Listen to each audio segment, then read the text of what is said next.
The Tibetan Photo Project started in 2000 when myself and Joe McGee, we sent cameras over to a monk in exile, and he gave us back a wonderful view of his world. And it was a view that, as a Western culture, we've never seen. There's so many photographs out there that the Westerners have taken that show what the world looks like there from our point of view, but there'd never been anything from the monks themselves, from their point of view. And in fact, when the cameras were first received by this monk, the first thing he said was they had no culture based on photography. He wasn't sure what he should show us. So the first photos back were very stoic and very posed because they thought that's what they were supposed to do. And over time they realized they could just loosen up and be themselves, and that that's what we wanted.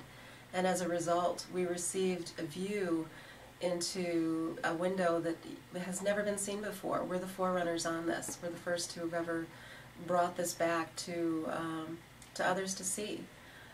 I've gone from, we took those photos, I went with that and did the website for us for the project, and took it from being just the gallery shows that we have, which are phenomenal, and everyone should see if it's in your area, but I've taken it so that an even wider audience can see it. It's on, the world page at this point.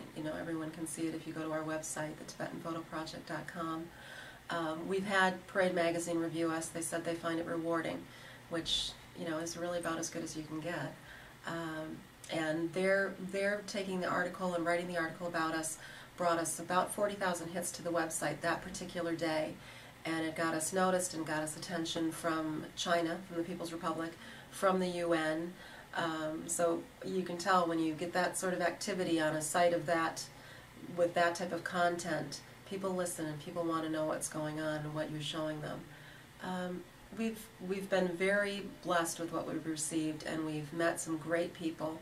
We have a gentleman over there that basically just through the luck and belief that he was honest in who he was, an integritist, we sent him a camera, we sent him money to purchase a computer, and he did a documentary film showing us again what he wanted us to see of the life in exile.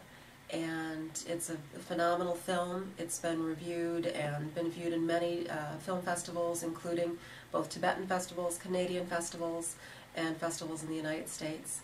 And then we've taken, also Joe's gone over, and I'm hopeful to go over with him again next year. But he's shot footage, and we've incorporated that into basically how we became the Tibetan Photo Project and where we're hoping to go with this. And again, it's been very enlightening to those who've seen it. It's been personally a very enriching thing to do. We tend to get wrapped up in our own worlds. I do acting and modeling. I'm an assistant director. You can get very locked into what you do, and it's wonderful to go out and share part of yourself and what you're doing with other people. And the Tibetans are a culture that is so important, and they're such a wonderful people that it's a shame to just let that go away. And if China was given their free reign to do what they wanted, they would go away. They would no longer be with us. They'd be an extinct, culture, and we can't let that happen. Centenary College in Shreveport, Louisiana, and Antioch College, which has one of their campuses in Los Angeles. Both of these colleges have assisted in creating gallery exhibits of the photos from the Tibetan Project, and we currently have those exhibits, those two independent exhibits, available to go out to other galleries and other colleges.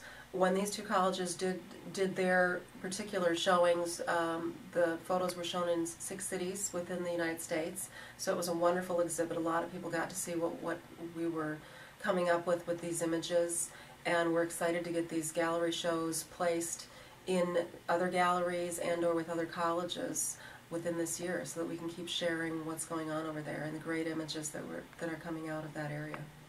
The Tibetan Photo Project is creating a voice for the Tibetans in exile through their photos.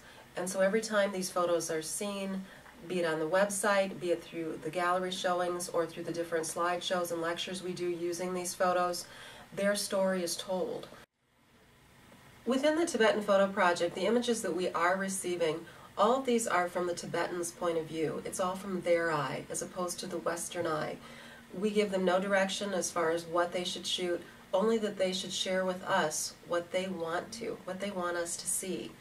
Because all these images are from their point of view, it's been the first collection of its kind to ever be done. And the media, both print, television, radio, are picking up on this and are very excited about it. They've never seen anything like this. So as a result, again, their voice is being shared with many, many people all over the world. The next goal for the Tibetan Photo Project is the Tibetan Photo Project Filmmakers Education Centers in India.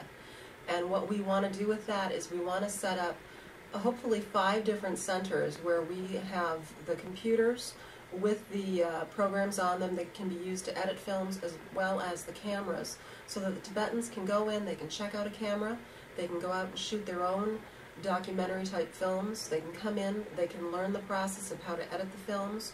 We are in contact with a Tibetan over there that is very well schooled and educated in filmmaking, so we're hopeful that he will come on board as one of the instructors for this. And ultimately what we would do is we would turn these centers over to the Tibetans. And the reasoning behind this is we realize that though we're doing what we can right now, eventually we need to be able to pass this to someone else. And who we want to pass it back to is the Tibetans, and allow them to continue to keep sharing their voice and sharing their story through their own photos and documentaries that they're producing and putting out there, so that their voice will not be forgotten and that they will be heard.